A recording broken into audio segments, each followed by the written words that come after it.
अस्सलाम वालेकुम, good morning everyone, welcome to my channel the pure love stories. तो कैसे हैं आप सब? होप आप सभी अच्छे होंगे। मैं भी ठीक हूँ, अभी तक बोल सकते हो। तो बिना वक्त ज़ाये किए हम शुरू करते हैं। कहानी अंत से ही आरंभ है, सीज़न 2 पार्ट 9। सीधा स्टोरी से शुरू करते हैं। यहाँ पर सांझ भी आ चुकी थी और सांझ भी सलोनी को देख के शॉक्ड होती है। उसे पता ही नहीं थी कि सलोनी यहाँ आने वाली है और ना ही सलोनी ने बताई थी। तो थोड़ी सी शॉक्ड होती है। फिर वो अंदर आती है और उधर मुस्कान नेहा को अच्छे से समझा तो देती है। नेहा सॉरी भी बोल देती है मीनाक्षी को, पर उसकी सॉरी बोलने से ना बोलने तक के बराबर थी। जहाँ पर मीनाक्षी थोड़ी छेड़ भी रही थी कि ऐसे सॉरी कौन बोलता है। थोड़ी बहुत वहाँ पे बातचीत होने ही लगती है। तब साक्षी आती है। साक्षी आके यहाँ पे सांझ को देखती है। जैसे ही सांझ साक्षी को देखती है, वो एकदम से सैल्यूट करती है कि जय हिंद मैम। जय हिंद, तुम यहाँ पे क्या कर रही हो? वो मैम, मैं कंसर्न थी आपके लिए, वो कल गोली लगी थी। और जैसे ही वो इस तरह से बोल देती है, पीछे से साक्षी की मॉम ये सुन लेती है और वाकई बोलती गोली लगी है। साक्षी को गोली लगी है, पर कब? इधर साक्षी घूर के सांझ को ही देख रही थी। सलोनी अपने सर पे हाथ मार देती है। मीनाक्षी भी घूर के सांझ की ओर देखती है और नेहा भी। मुस्कान तो चुप थी। साक्षी एकदम से बात को कवर करने के लिए बोलती है, मम्मा नहीं, ऐसा कुछ नहीं है। वो कल हम एक लोकेशन पे गए थे, वहाँ पे थोड़ी बहुत इशू हो गए थे, बस वही उसी के सिलसिले में बात कर रहे हैं। गोली नहीं बोली इसने, कुछ और बोली थी ना। साक्षी की मॉम बोल आके बोलती, मेरे कान खराब नहीं हुए हैं, अभी भी ठीक है। ये जो कल तुम थोड़ी अजीब सी दिख रही थी मुझे, तो वजह ये थी, कहाँ पे लगी है गोली, दिखाओ। लेकिन साक्षी दिखा नहीं रही थी। साक्षी की मॉम सीधा जाती है मुस्कान के पास। वो बोलती है, बेटा मैं अपनी बेटी के ऊपर एक दो दफ़ा विश्वास ना भी कर सकती हूँ, पर तुम्हारी बात अलग है। मैं तुम पर पूरा विश्वास कर सकती हूँ। बताओ कहाँ लगी है इसको गोली? थोड़ी देर तक मुस्कान पॉज हो जाती है। वो बोलना तो नहीं चाहती है, पर साक्षी की मॉम बोलती कि मेरी बेटी की तरह मत बनो तुम। वो तो है ही, हर कुछ भी छुपाने लगती है मुझसे। तुम तो ना छुपाओ मुझसे, कहाँ लगी है इसको गोली? तब जाके मुस्कान अपनी सर को झुका लेती है और बोलती कि मम्मी वो कल इनके शोल्डर पे शायद गोली लगी थी और ये छुपा रहे थे हमसे, हालांकि मैंने वो रात को देख ली थी। जैसे ही ये बोलती है, साक्षी की मॉम साक्षी के पास जाती है। साक्षी यूनिफॉर्म पहन ली थी। यूनिफॉर्म के ऊपर वो जैकेट ले ली थी ताकि उसकी मॉम की नज़र में ना आए। वो बोलती कि जैकेट उतारो। अरे अरे मम्मी को कुछ नहीं हुआ क्या? आप मुस्कान और इसकी बातों पे आ रहे हो? ऐसा कुछ नहीं हुआ है, वो बस थोड़ी सी खरोसी लगी है। इन दोनों को लगती है कि गोली लगी है। ऐसा कुछ नहीं मम्मा, बी रिलैक्स। अच्छा बेटा, माँ हूँ तुम्हारी, पैदा मैंने की है तुम्हें, तो ये सारी चीज़ ना मुझसे तो मत ही कहो। तो एकदम से साक्षी चुप। और वो खुद उतारती है उसकी जैकेट को। जब जैकेट को उतारती है तो देखती है उसकी शोल्डर पे गोली की वो निशान थे, ऊपर से बैंडेज लगी हुई। इधर जो सलोनी है वो धीरे धीरे आती है सांझ के पास और बोलती कि गए भैंस पानी में। मतलब तुम जब मुंह खोलती हो कुछ सोच समझ के खोला करो। हम सब कवर करने में लगे हुए थे, अब तक सब ठीक ही थी, तुम एकदम से बोल पड़ी। तभी एकदम से सांझ बोलती कि मैं मैम, पर मुझे नहीं पता थी कि आंटी को अभी तक नहीं पता है, और मैं तो सच में इसीलिए आई हूँ ना कि मैम ठीक है कि नहीं एक बार देख लूँ। अच्छा। तभी मीनाक्षी बोलती कि क्या फ़ायदा, मतलब कभी तो सोचा समझा करो ना। गोली मारते वक्त मुझे तब सोची, और ना कुछ भी बोलने से। तभी एकदम से सांझ बोलती कि मैम उस वक्त भी मुझे नहीं पता थी ना कि आप मैम की बहन हो। तभी एकदम से सलोनी थोड़ी सी मुस्कुराती है, बोलती कि चलो अब क्या कर सकते हैं, अब जो हो गया सो हो गया। तभी मीनाक्षी बोलती कि नहीं नहीं, ऐसे कैसे, जब हो गया सो हो गया, इतनी आसानी से कैसे ले रही है आप? हाँ। तभी सलोनी बोलती कि अच्छा तो अब मैं क्या करूँ इसको? नहीं नहीं, को कुछ तो सज़ा मिलनी चाहिए। हम इतने मतलब कल से चीज़ों को छुपाने में लगे हुए थे, ये मैडम आई और 1 सेकंड में सब कुछ बहा दी। तभी सलोनी बोलती कि हाँ तो गलती हो गई, इससे जानबूझ के थोड़ी ना की है। तभी मीनाक्षी बोलती कि तो आप ये बोल रही हो कि आप कवर कर रही हो इसको, इसकी गलतियों को। इधर एक्चुअली मीनाक्षी जो थी, क्योंकि सांझ थोड़ी सी डरी हुई थी ये सिचुएशन देख के, और वो सलोनी से कुछ ज़्यादा ही डरती है, तो मीनाक्षी बस सांझ की टांग खींच रही थी। तभी सलोनी बोलती कि बस बस, कि इसको डरा के रख दियो तुमने। बोलती अच्छा, एक बात बताओ सांझ। जी जी मैम। तुम पुलिस वाली हो ना? जी मैम। तो पुलिस की नौकरी कैसे मिल गई तुम्हें इतनी डरपोक होकर? ऐसा क्या किया तुम्हें जो ये इतनी बड़ी अपॉर्चुनिटी तुम्हें मिल गई? मैम मैं तो डरपोक तो नहीं हूँ। अच्छा, are you sure? Yes ma'am. Okay, एक काम करो ज़रा, सलोनी जी के पास जाके खड़ी हो जाओ। मैम पर ये मतलब वो तो बोलती ये मतलब वो नहीं, बस साथ जाके खड़ी होनी, और कुछ नहीं बोली मैंने। कौन सा मैंने तुम्हें बोली है कि युद्ध लड़ो, ऐसा भी नहीं कही, बस सिंपल सी चीज़ है, बस 10-20 कदम आगे बढ़ो और उनके साथ जाके खड़ी हो जाओ, बस यही बोली है। कुछ ज़्यादा ही मेहनत की काम है क्या? इधर जो सांझ है वो चुप हो जाती है, सलोनी हंसते और बोलती कि मीनाक्षी बस करो, कब तक परेशान करोगी इसको? नहीं नहीं, परेशान कहाँ कर रही हूँ मैं बस बोल रही हूँ कि ये आपसे बहुत डरती है। तभी सलोनी सांझ की ओर देख के बोलती है नहीं नहीं, एक्चुअली ये मुझसे डरती नहीं है, ये तो रिस्पेक्ट की तौर से डरती है ना सांझ? तो सांझ को एकदम से थोड़ी अजीब लगती है, वो बोलती कि मैम आप दोनों प्लीज़ मेरे से मजाक क्यों कर रही हो, और ये वो एकदम से साइड होके चली जाती है दूसरी तरफ। इधर साक्षी कान पकड़ रही थी अपनी मम्मी को समझाने के लिए, और आखिर तक जो सलोनी है वो जाती है आंटी से, जो साक्षी की मॉम है, उनसे बात वगैरह करके उनको संभाल लेती है जैसे तैसे। अब दोस्त होते ही ऐसे कि दोस्तों की गलतियों पर पर्दा डाले, वो अच्छे से कवर अप कर लेती है चीज़ें। और उसके बाद जो साक्षी है उसके फ़ोन पे कॉल आती है बार बार। एक्चुअली जो राहुल थे, जैसे कि उन्होंने कहे थे कि आप जाइए, सुबह होते ही मैं आपके पुलिस स्टेशन में मिलता हूँ, विस्तार से सुनेंगे चीज़ें। बिल्कुल वो सुबह सुबह ही वहाँ पे हाजिर था। इंतज़ार कर रहे थे कब साक्षी पुलिस स्टेशन आएगी। पुलिस स्टेशन से साक्षी के पास कॉल आती है। साक्षी फ़ोन रिसीव करते हुए बोलती कि हेलो, जय हिंद मैडम। जय हिंद मैम, वो राहुल सर आके इंतज़ार कर रहे हैं आपका। Rahul? Yes ma'am, special force की टीम के हेड। अच्छा, उनको बैठने के लिए कहो, हम आ रहे हैं। Okay ma'am. और यही बोल के वो कॉल कट करती है। वो अपनी मम्मी को हक करती है कि मम्मी मैं बिल्कुल ठीक हूँ, डोंट वरी। सांझ, हमें पुलिस स्टेशन जानी होगी। तभी सलोनी बोलती कि क्या होगी, आज नहीं जाओगी तो एक दिन रेस्ट कर लो। तभी साक्षी जाती है सलोनी के सामने, बोलती है पुलिस वाली हो, हमारे लिए कोई रेस्ट के दिन नहीं होते। तभी सलोनी बोलती कि हाँ भाई हाँ, दुनिया में एक तुम ही लोग हो, तो ये नहीं उसमें तुम भी आते हो। सलोनी मुस्कुराती बोली आई नो। वेल ठीक है, तो जाओ तुम अपनी पुलिस स्टेशन, तुम्हारी पहली मोहब्बत। तभी सांझ जो है वो देखती रहती है, वो करीब नहीं आ रही थी सलोनी की, बस पीछे से घूर रही थी सलोनी को। मीनाक्षी बोलती कि इतना क्या डर रही हो, ना वो भूत है ना कुछ और, ऐसा भी नहीं है कि तुम्हें वो कच्चा खा जाएगी, इतना क्या डरना, इंसान ही है, चिल रहो ना यार।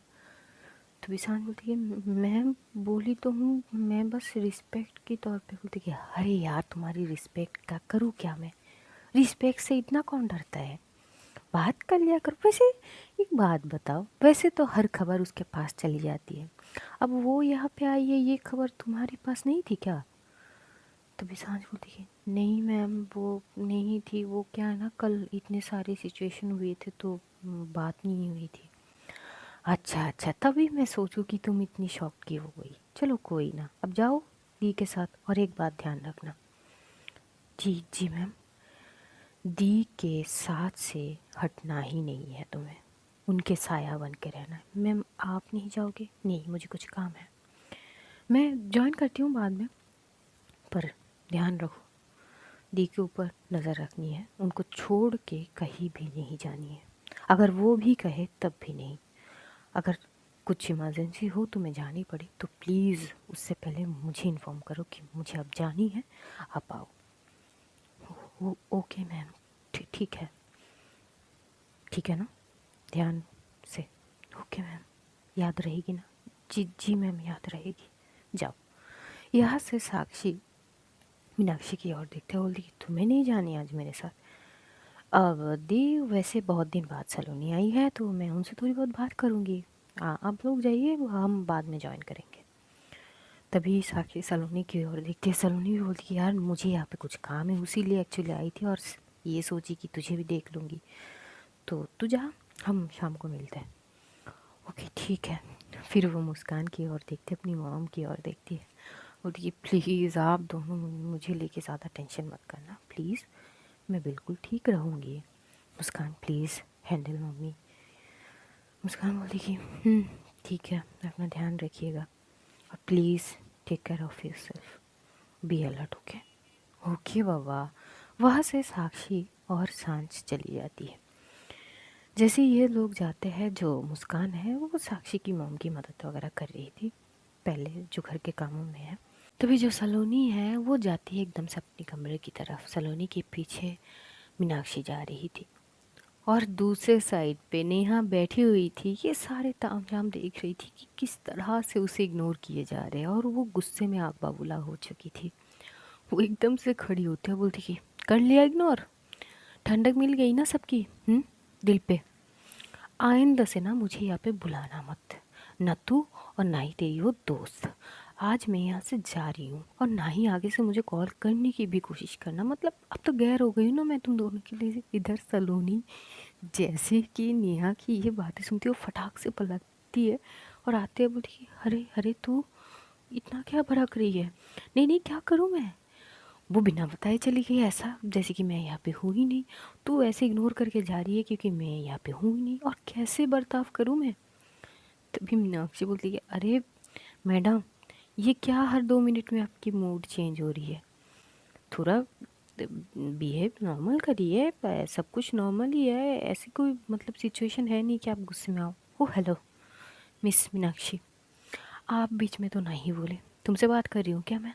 तभी मीनाक्षी बोलती कि अरे एक तो ना डॉक्टर नेहा, पहले तय कर लीजिए आप बोलनी है कि तुम बोलनी है, मैं खुद कंफ्यूज हो जाती हूँ।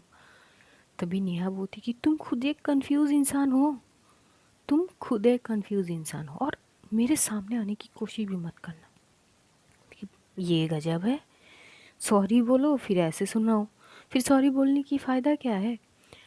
वो तो सॉरी मतलब फॉर्मेलिटीज़ के लिए बोल दी थी मैं। अच्छा फॉर्मेलिटीज़, सही है, कंटिन्यू करिए। और नेहा वो सलोनी की ओर देखती है, आइंदा ना मुझे कॉल मत करिए, और वो ये गुस्से में बोल के वो एकदम से चली जाती है। उधर जो मुस्कान है वो एक्चुअली किचन में गई थी नेहा के लिए कॉफ़ी लाने के लिए, और जब तक वो आती है कॉफ़ी लेके तब तक नेहा जा चुकी थी। और ये दोनों खड़े थे। वो बोलती कि अरे नेहा कहाँ है? मीनाक्षी बोलती वो तो गई। गई मतलब?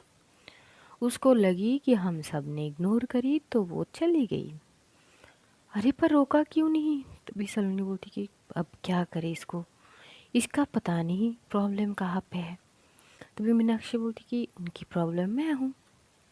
सलोनी बोलती कि ऐसा नहीं है यार, यार वो ऐसी नहीं है, वो बहुत अच्छी है। मीनाक्षी बोलती आई नो। खैर उनका गुस्सा ठीक हो जाएगी, मुझे आपसे थोड़ी बात करनी है, ये मीनाक्षी सलोनी को कहती है। तो ये लोग कमरे में जाते हैं, बहुत देर तक बात कर रही थी सलोनी और मीनाक्षी आपस में, लगभग 1 घंटे तक। वहाँ से जो सलोनी की फ़ोन पे कॉल आती है तो वो बोलती कि अब मुझे जानी पड़ेगी, मुझे कुछ काम है। मीनाक्षी बोलती कि ठीक है आप जाइए। यहाँ पर सलोनी साक्षी की मॉम और मुस्कान को बोल के कि मैं थोड़ी देर के लिए बाहर जा रही हूँ, मैं आ जाऊँगी। वो निकल जाती है। थोड़ी देर में मीनाक्षी भी निकलती है। मुस्कान पूछती है कि तुम कहाँ जा रही हो?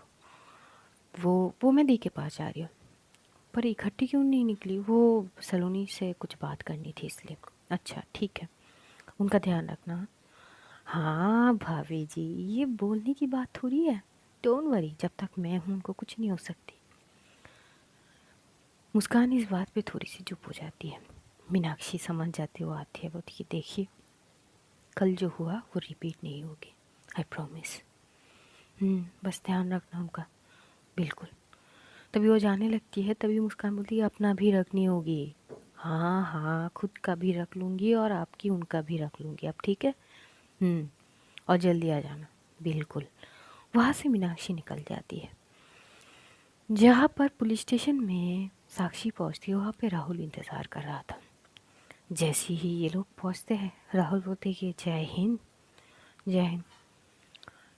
हमारे यहाँ पे कोई ख़ास वजह? अरे वजह तो वही है, कल बोला तो था, विस्तार से सुनेंगे।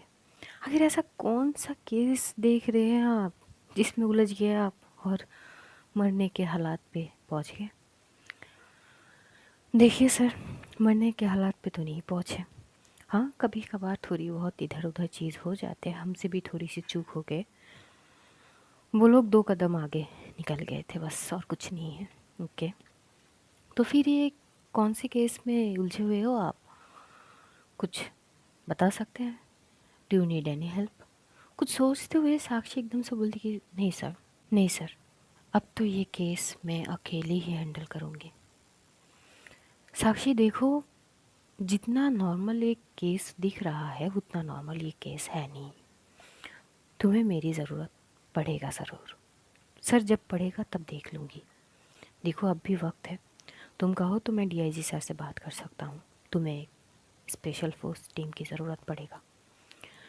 सर अगर पड़ेगा तो आई विल कन्फर्म यू कि मुझे आपकी साथ चाहिए। ओ साक्षी, तुम अब भी इतनी ही ज़िद्दी हो। तभी साक्षी बोलती कि सर मैं बदली नहीं हूँ, और कुछ दिन में लोग बदलते नहीं हैं, बस कुछ हालात बदल सकते हैं पर इंसान नहीं। इधर राहुल कुछ सोचने लगता है और सोचते बोलते कि केस के डिटेल्स कुछ बता सकती हो? नहीं सर, अगर आप इस केस में हो नहीं तो इसके कुछ भी डिटेल्स आपको नहीं बता सकती। राहुल निराश होके वहाँ पे पहले तो पता करने की कोशिश कर रहा था कि कुछ तो पता चले इस केस के बारे में। हालांकि वो खुद से पता कर सकता है क्योंकि वो भी एक स्पेशल फोर्स टीम के हेड है, चाहे तो वो पता कर सकता था, लेकिन उसे पता नहीं क्यों साक्षी से जानना था और साक्षी बताना नहीं चाहती थी। तो वो एकदम से बोलती कि ठीक है, ज़रूरत पड़े तो बस बोल देना, मैं आ जाऊँगा। ये बोलते हुए वहाँ से राहुल चला जाता है। उधर सांझ एकदम से बोलती कि मैम हम चाहे तो सर की मदद ले सकते थे ना। तभी साक्षी बोलती कि नहीं ले सकते। कल के बाद मैं एक बात से कंफर्म हो गई हूँ, जो भी किलर है या जो भी वो शख्स था वो मेरे लिए आया है और ये सारी चीज़ मेरे ही लिए हो रहे हैं। या तो उसे मुझे मात करना है या फिर कुछ और वजह। स्पेशली कल के बाद मैं कंफर्म हो चुकी हूँ। तभी सांझ बोलती कि पर मैम ये रिस्क है बहुत। जिस तरह से उस शख्स ने आपको धमकाया है तो हमें स्पेशल फोर्स टीम की ज़रूरत पड़ेगी मैम। सांझ अपना काम करो, अगर पड़ेगी तब मैं खुद देख लूँगी। मुझे थोड़ी फार्म हाउस जानी है। मुझे भी जानी है मैम। तुम्हें क्यों मेरे साथ जानी है? बाकी के बच्चे काम करो। वो जिस शख्स को हम पकड़ने गए थे वो हाथ से छूट गया है, उसे पकड़ने के लिए सारी चीज़ें करो। मुझे वो इंसान ज़िंदा चाहिए। पर मैम वो मैम पहले मैं आपके साथ फार्म हाउस चलती हूँ। सांझ, क्या हो गया है तुम्हें? नहीं मैम, मैं आपको अकेली तो नहीं छोड़ सकती। सांझ की बात सुन के साक्षी से घूर के देखते बोली सीरियसली?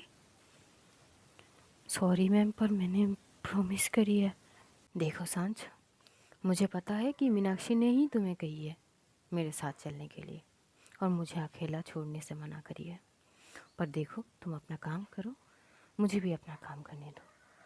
पर मैम मैं आपको फार्म हाउस लेके चलती हूँ ना, वैसे भी आप ड्राइव तो कर नहीं सकती हो, आपकी शोल्डर पे ऑलरेडी गोली लगी है। जैसी ये बोलती है तो साक्षी चुप। वाकई में साक्षी ड्राइव तो कर नहीं पा रही थी, उसे थोड़ी थोड़ी सी पेन हो रही थी। तो बोलती कि ये अच्छा पॉइंट है, चलो साथ ही चलो, क्या कर सकते हैं। तो सांझ थोड़ी सी मुस्कुराती है और उसके बाद ये लोग जाते हैं फार्म हाउस। फार्म हाउस जाने के बाद ही सीधा जो साक्षी है वो वहाँ पे एक कॉन्फ्रेंस रूम थे वहाँ पे जाती है, एक बोर्ड मार कर लेती है और वहाँ पे बोर्ड थे, वो बहुत सारी सिचुएशन उस बोर्ड पे लिखती है। एक शख्स जिस पे 2 क्वेश्चन मार्क थे, ये शख्स है कौन जो धमका के गया है, ये बोल के गया है कि वो साक्षी और मीनाक्षी को मार देगा। उस सिचुएशन से बचना मुश्किल तो था। फिर एकदम से एक लड़की की एंट्री, चेहरा किसी ने नहीं देखा और इतनी धुएं में उस लड़की की कुछ भी दिखाई नहीं दे रहे थे। बस ये समझ तो आए थे कि एक लड़की है जो गोलियों की बरसात कर रही थी।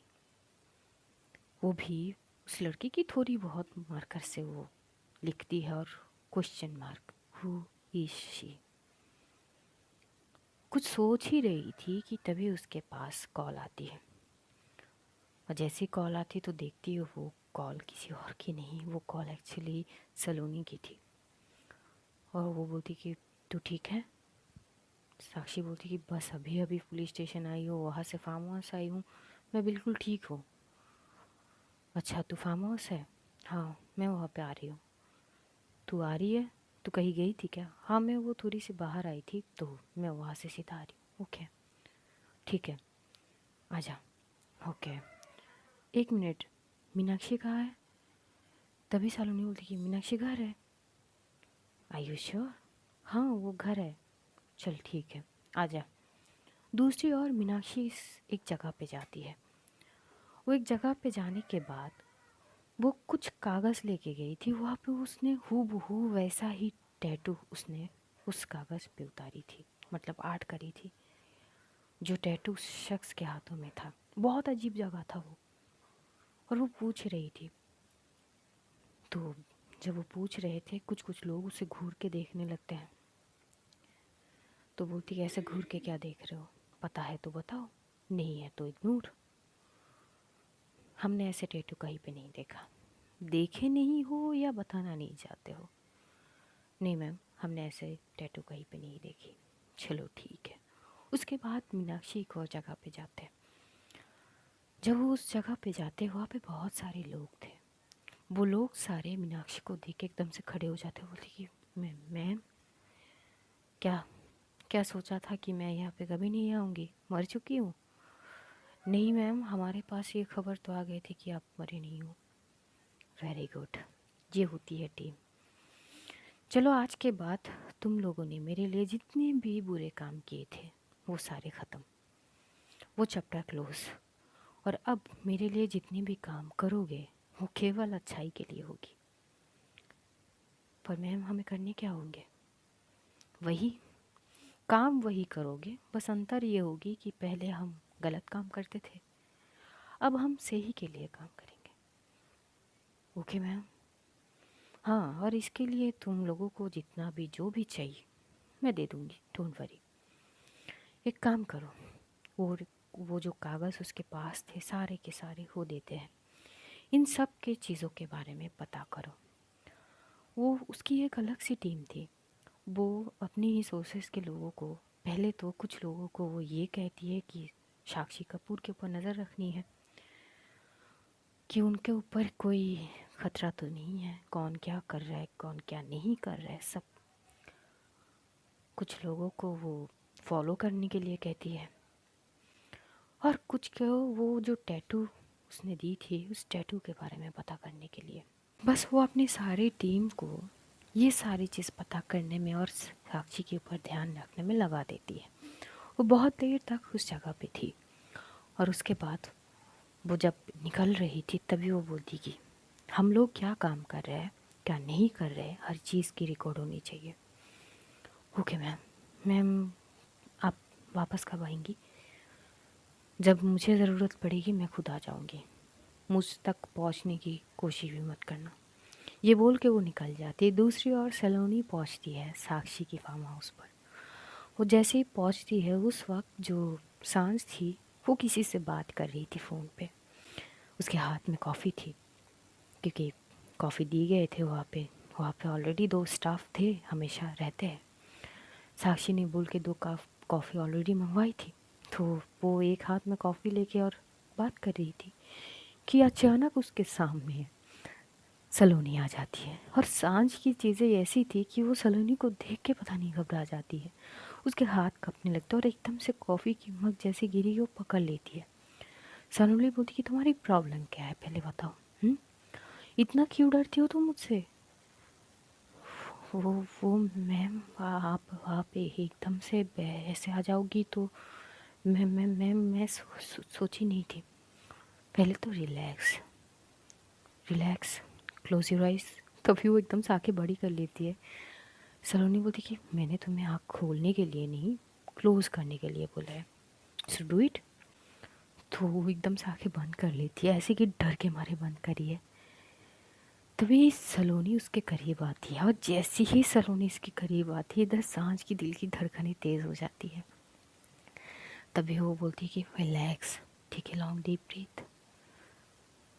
और जब वो इतनी करीब आती है, सलोनी खुद महसूस कर सकती है कि सांझ की दिल की धड़कनें कितनी तेज़ है। वो एकदम से क्या करती है, थोड़ा और करीब जाके उसकी दिल पे एकदम से हाथ रखती है। और इतनी हालत ख़राब थी सांझ की, उसकी हाथ की छुअन से वो बेहोश हो जाती है। सलोनी उसे पकड़ती बोलती अरे सांझ। और तभी साक्षी कमरे से बाहर आते बोलती कि क्या हो गई है? अरे यार ये तो बेहोश हो गई। बेहोश हो गई? ऐसा क्या कर दिया तूने? अरे यार मैंने कुछ नहीं किया, पता नहीं ये मुझे देख के इतनी डरती क्यों है। साक्षी थोड़ी सी हंसती है और वो मदद करती है सलोनी की। वो सांझ को एकदम से कमरे में आती, एक चेयर में बैठाती है, उसकी फेस पे पानी थ्रो करती है। जैसे थ्रो करती है, सांझ जो है एकदम से उठ जाती है। और सलोनी उसे घूर के देख रही थी। सांझ की दिल की धड़कनें तब भी तेज़ थी। वो अपने दिल पे हाथ रख के बोलती कि वो मैम, वो तभी एकदम से सलोनी बोलती कि हाँ मुझे इसका आंसर चाहिए। तभी साक्षी बोलती कि रहने दे, बाद में दी जाएगी आंसर तुझे, पहले बता क्यों आई है।